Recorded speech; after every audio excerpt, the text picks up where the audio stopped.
అన్న హాయ్ అన్న. Hi. Devara cinema వస్తుంది, ఎలా ఉంటుంది? సూపర్ ఉంటుంది. టీఎఫ్ఐని వెళ్తాడు ఇక ఎన్టీఆర్ఏ కంపల్సరీ. అఫ్ కోర్స్ టీఎఫ్ఐని నడిపేయాలంటే కూడా చిరంజీవి తర్వాత ఎన్టీఆర్ఏ. Of course ఎన్టీఆర్ఏ. ఏం చెప్పని అవసరం లేదు. ట్రైలర్ చూసారా? ట్రైలర్ చూసిన, తుప్ సాంగ్ కూడా చూసిన.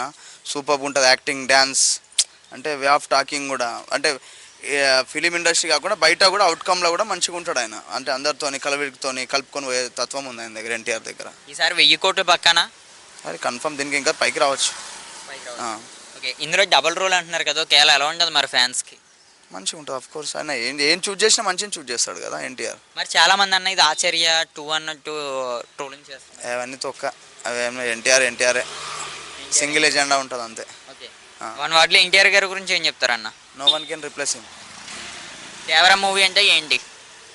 దేవర్ అంటే ఏం టైటిల్ దేవర్ అని పెట్టిండొచ్చు, ఏమో నాకు తెలియదు. బట్ దేవర్ అంటే ఏమైనా రిలేటెడ్, ఏమైనా స్టోరీకి రిలేటెడ్ ఉండొచ్చు మేబీ. మీకు ట్రైలర్లో ఏ సీన్ బాగా నచ్చింది? అంటే not exactly, but everything good.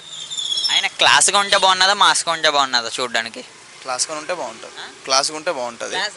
అంటే ఫిలిం అంటే అవుట్కమ్లో క్లాసే ఉంటాడు, బట్ ఫిలింలో మాసే ఉంటాడు కదా. కాదన్న, మ్యాన్ ఆఫ్ మాస్ అన్నది ఎన్టీఆర్ గారికి ఉన్న పేరన్న. బట్ నాకు నచ్చింది నేను చెప్తున్నా.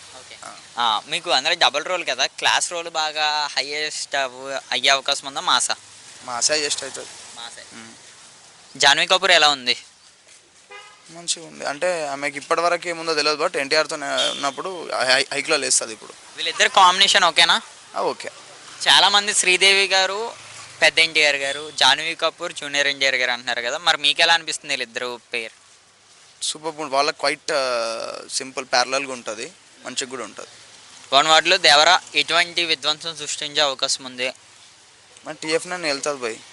టీఎఫ్ఐని pan India starrer 5 starrer. 5 star. Thank you అన్న. ఓకే.